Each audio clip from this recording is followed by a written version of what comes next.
Ya, kalau soal penahanan, kami dari awal memang tidak banyak berharap karena kami melihat bahwa posisi penahanan yang kita harapkan itu memang sulit gitu, karena kita lihat dari kepolisian saja mereka menggunakan kewenangan subjektifnya, sepertinya tidak mempertimbangkan bagaimana kooperatifnya seorang Jering. Kemudian dia juga tidak berbelit-belit, dia juga datang dengan tertib, dia mengikuti pemeriksaan dengan tertib, menyerahkan barang bukti HP bahkan password dengan terbuka begitu. Sebetulnya sangat menurut kami Jering sangat pantas untuk mendapatkan penahanan gitu.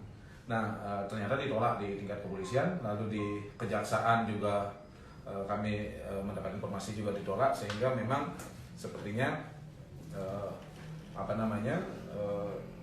posisi kooperatifnya Jering atau bagaimana dia sebetulnya punya komitmen juga untuk tidak mengulangi lagi perbuatan yang hari ini disangkakan, itu juga tidak menjadi pertimbangan.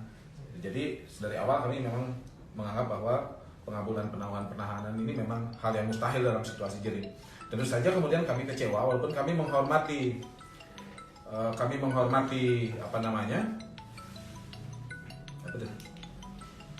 Ya ampun, ada telepon. Ya. Siapa sih ini? Bentar ya. Oke bos, ya udah sampai, udah kekirim. Ya. Oke. Ya. Makanya cek dulu bos, jangan telepon aja bos.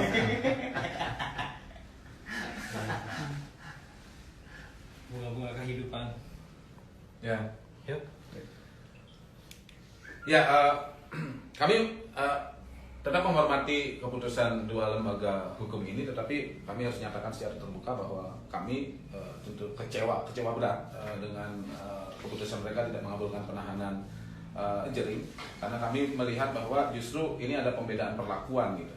Jadi kami merasa bahwa perlakuan antara Jering dibandingkan dengan jenderal yang terkena kasus suap dalam kasus Joko Chandra misalkan, itu mereka tidak ditahan dengan alasan mereka kooperatif, sementara Jering kurang kooperatif apa gitu. Atau di kejaksaan juga begitu, di level kejaksaan juga sama, bahwa dalam kasus misalkan salah satu jaksa perempuan yang juga terlibat kasus Joko Chandra juga tidak ditahan. Nah, sementara Jering di tingkat kejaksaan di sini ditahan. Atau kalau dibandingkan dengan salah satu mantan pejabat pertanahan yang kemarin bunuh diri misalkan, ternyata sebelumnya dia tidak ditahan gitu. Padahal kemudian sudah beberapa kali melakukan menyulitkan pemeriksaan, sementara Jering tidak pernah menyulitkan pemeriksaan, tetapi kan terjadi pembedaan perlakuan, sehingga kami harus ungkap ke media bahwa kami menghormati keputusan dua lembaga ini, tetapi kami tetap menyatakan kami kecewa karena ada pembedaan perlakuan yang tidak berdasar, sehingga menurut kami sebetulnya untuk tingkat tindak pidana yang disangkakan ke Jering, harusnya Jering bisa diberikan penangguhan ya. Syarat-syarat subjektifnya sebetulnya sangat terpenuhi, tapi lagi-lagi ini soal kewenangan dua lembaga itu.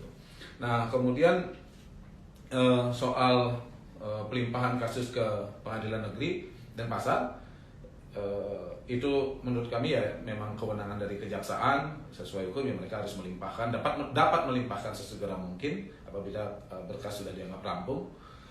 Tinggal kami melakukan persiapan terbaik untuk melakukan pembelaan yang terbaik tentunya di depan persidangan. Yang kedua, sekalipun kami dikecewakan oleh dua lembaga sebelumnya, kepolisian Polda Bali dan Kejaksaan Tinggi Bali soal penahanan, tapi kami akan tetap mengajukan penahanan ke Pengadilan Negeri Denpasar. Semoga Pengadilan Negeri Denpasar kemudian bisa memberikan atau mengabulkan penahanan terhadap Jering dengan mempertimbangkan ada disparitas terhadap tersangka atau terdakwa yang lain. Kemudian dalam kasus yang hampir beruntun gitu ya.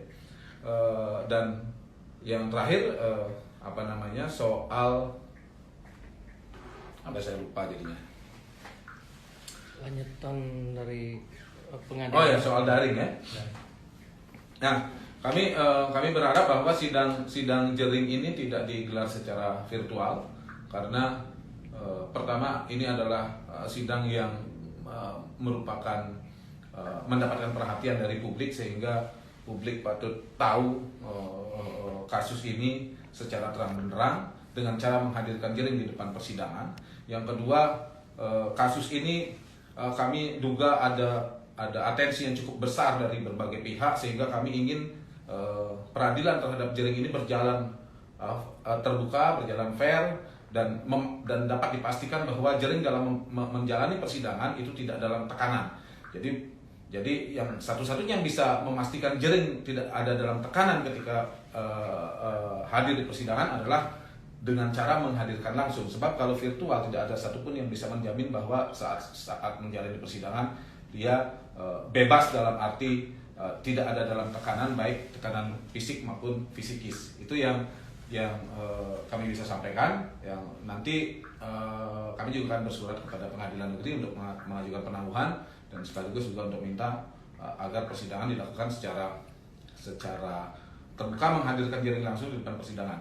Toh juga Jering sudah nyata-nyata dinyatakan negatif dengan melakukan swab test. Jadi sebetulnya nggak ada alasan untuk tidak menghadirkan Jering langsung di persidangan. Tapi hingga saat ini kan pemerintah masih mengatakan protokol kesehatan menjadi hal yang penting. Ya. Jadi apa jaminan dari kuasa hukum ketika meminta untuk sidang di pengadilan itu? Ya, kalau kami kan tetap pasti taat dengan protokol kesehatan gitu ya. Yang kedua juga Jering sudah terjamin dengan negatif swab, seharusnya tidak perlu dikhawatirkan dan kemudian Pengadilan Negeri Denpasar tetap bisa secara ketat menjalankan protokol kesehatan dan mewajibkan setiap orang yang hadir di Pengadilan Negeri untuk taat kepada protokol kesehatan. Demikian juga kalau kemudian dirasa bahwa penting ada perilaku jaga jarak misalkan, toh kan pengadilan selama ini sudah menerapkan protokol kesehatan dengan jaga jarak. Dari dulu sejak COVID juga mereka sudah menerapkan itu, jadi tidak perlu ada yang dikhawatirkan. Paling kemudian tinggal soal pembatasan pengunjung atau apa itu kan prosedur tetap yang sudah dijalankan Pengadilan Negeri Denpasar.